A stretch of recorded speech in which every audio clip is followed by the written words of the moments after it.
March in 2017 when Yogi Adityanath took oath. During February and March, I was going around of UP publicizing my previous book in Hindi, Uttar Pradesh Vikas Ki Pratikshama, as you told in my bio. And I got the chance to listen to him firsthand many a times in many rallies. I've seen his rallies are very well attended, like almost like of Mr. Modi, even in smaller areas. And in a true democracy, I normally measure everything with the popularity you have. And then I started researching about it, and I went to Uttarakhand, where he's born and brought up for around 15-20 days. Lived in Gorakhpur, talked to his fans, his detractors, and I got a very different Yogi Adityanath, because when my team researched, they gave me some 300 articles, national, international. After he becoming chief minister, before he becoming chief minister, 99% was negative. My query was, and with this query I went to feel that how can someone who is so popular, who has become 5-time Lok Sabha MP, winning election with exponential margins, how can everything about him be negative, right? With this query, I went in the field, and what I found is very different, which I documented in my book. And to my mind, I represent Yogi in my book with these 4 ideas, and I'll narrate those few. It'll take 3-4 minutes. First thing, he's 44 years old. Now he's 45. When I wrote the book a year back, he was 44. And for some reason, we never heard a title, a young chief minister. For some reason, the saffron robe or whatever construct around in the media. As Abhay said, he used to hate Modi because of the perception he had through media or whatever he read, right? That's our window to a politician or to a leader. So he's a young politician. For some reason, let's say someone like Rahul Gandhi is young in 47, 48. Akhilesh was young but in 40, but Yogi Adityanath was not young in 44, 45. That's one. Second thing, he's a parliamentarian from last 5 years. He's winning 5 Lok Sabha election with exponential margins. I thought, let me inquire what's happening. Like, is he a good parliamentarian or not? So there are 2 ways you can judge a parliamentarian: how he is doing in the ground and how he is doing in the parliament. These are the 2 places where he has to perform. When you see his parliamentary data, and to my convenience, first I compared his parliamentary data with Rahul Gandhi's parliamentary data. Parliamentary data are 4 points: your attendance, the number of debates you participate in, number of questions you ask, and number of private member bills you produce. These are the 4 things you do in parliament. Attendance, like I'll say Rahul Gandhi was here, Yogi Adityanath was here. Number of questions, Rahul Gandhi asked 0 questions.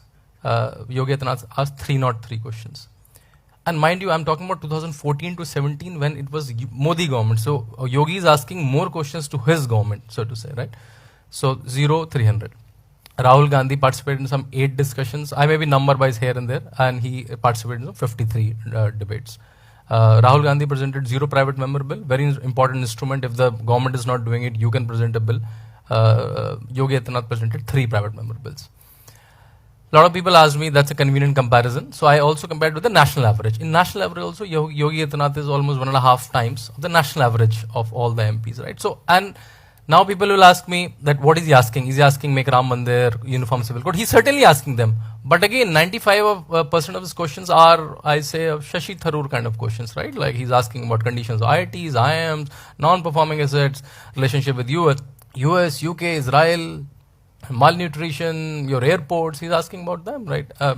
Only thing, because we have only seen certain videos of him given in an electorally charged environment, we have typecasted him certain images. Though I have a detail about those videos and those statements also. But at least he's a very nuanced parliamentarian. He's doing this from when he was 26 and now when he's 44. So 19 in his parliament, he's rigorously doing it. And because of him, a lot of things have come to Gorakhpur. AIMS is coming to Gorakhpur, new fertilizer factory started in Gorakhpur, and so that's one. That's his performance in the parliament.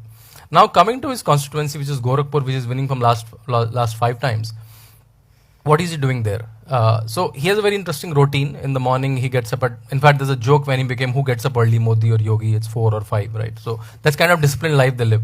So he gets up at 4, he does his daily activities. It's like it's a huge mutt there, Gorakhnath mutt. He takes a huge chakkar of the whole mutt. and then he comes back, does his daily activities, comes back to the ground. Around 9:30, he sets a Janta Darbar. So when Akhilesh Yadav or Arvind Kejriwal or Nitish Kumar runs a Janta Darbar, it's become a news. And they are chief ministers, right? Yogi Adityanath is running a Janta Darbar from last 20 years without being a chief minister. 100, 200 people come to his Darbar, so to say. And they come with very normal queries. They don't come to get a petrol pump or to get a tender. They come for their scholarship, their refund, their insurance money. And that office works like a CM office. Letters, phones to DMs, phones to CDOs, and things are getting sorted there. And there visually you can see a lot of Muslims coming there. And on the question is Muslim, I'm sure you will eventually ask me. So the chief architect of the MUT is a Muslim. Half of the shops are given to Muslims. The dean of one of his colleges is Muslim. So I think because people have just painted based on some interviews he must have given or some speeches, they painted up the Muslims in Gorakhpur love him.